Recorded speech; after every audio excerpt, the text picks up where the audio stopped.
Melt 100 grams of cacao butter.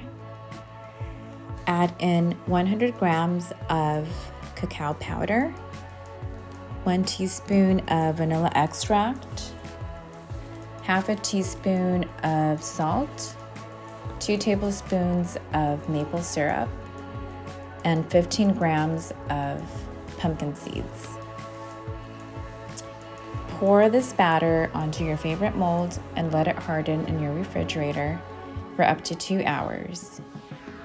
This video has been brought to you by You Don't Gotta Bake It to Make It. Please visit my website at youdon'tgottabakeittomakeit.com for more delicious, creative, no-bake recipes at your fingertips, literally.